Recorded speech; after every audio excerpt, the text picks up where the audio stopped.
I'm Nancy Leader on the Zeta Report. Just released in April 2011 and going viral on the internet is a video clip purporting to show an alien. The source is being protected, but the footage appears genuine, and this is from tape filmed between 1942 and 1969. Out of 180 minutes on tape 5, only 17 seconds have been released. The alien is dubbed Skinny Bob.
The comparison to the depiction of the Zetas presented on the ZetaTalk website is remarkable.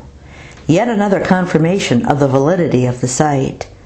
Note the high cheekbones and the size and placement of the large black eyes when compared to the famous ZetaTalk graphic.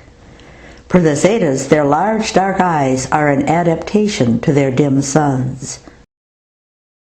Our large eyes were an adaptation to our worlds, dim by your standards. ZetaTalk. Note the pointed chin, the thin lips, the small mouth, and the large eyes reaching to the side of the face when viewed from the front. The ZetaTalk website has been up with this famous frontal drawing of a Zeta face for over 15 years, and this footage from MJ12 has just been released. Is there any doubt that I, Nancy, and my son, who drew the Zeta face, are contactees of the Zetas? In the drawings I did of the Zetas in profile, I showed the tiny, almost vertical nose, the lack of outer earlobes, and the neck attaching to the large head almost directly in the center of the head. The comparison of my drawings to Skinny Bob's anatomy are astonishingly similar. Note my written reports on their appearance. They have a small nose, the size of my little finger, straight up and down. The high cheekbones with hollowed cheeks. The frontal lobes protrude out slightly over the face. The skull is lighter than the face, almost white. Nancy Leader. The Zetas explain that the placement of the neck into the center of the head is a result of early Zeta anatomy. Early Zeta was also stockier, shorter, had large flat feet, and in appearance was something of a lowbrow, with the head jutting out the back rather than rounding. ZetaTalk. Skinny Bob has long arms dropping to his knees and long fingers. Durable hard nails are also apparent. Compare this to my description of their hands and fingernails on the ZetaTalk website.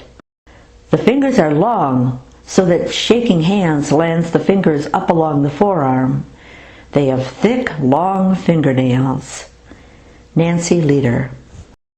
Skinny Bob, as the name would imply, is thin, and when compared to the human form, has a disproportionately large head. For the Zetas, more than DNA is at play, as they get sick when they overeat. Our thinness is not due solely to genetic tendencies. We simply do not overeat. We do not digest excess food without getting sick. ZetaTalk. In the video, Skinny Bob does not seem to breathe, although he clearly blinks.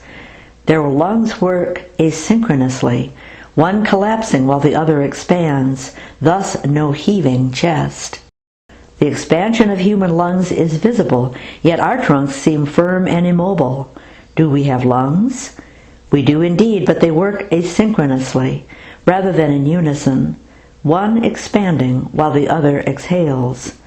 So the motion is all internal. ZetaTalk. I also described the Zeta body early in the ZetaTalk saga, with the lack of a heaving chest noted and the very thin bodies. With the body no thicker than a post and arms no thicker than a broomstick. The body and arms are straight, showing no muscle bulges, and the trunk does not move in and out during breathing. Nancy Leader. The video implies, by the date, that this is an alien from the Roswell days. The Zetas have always stated that though rumors about Roswell claim all the aliens died, one lived. Skinny Bob is apparently EBE, the one who lived. Rumors that EBE died were spread, so any press to see and talk to him would be eliminated. ZetaTalk. Until next time on the Zeta Report, this is Nancy Leader.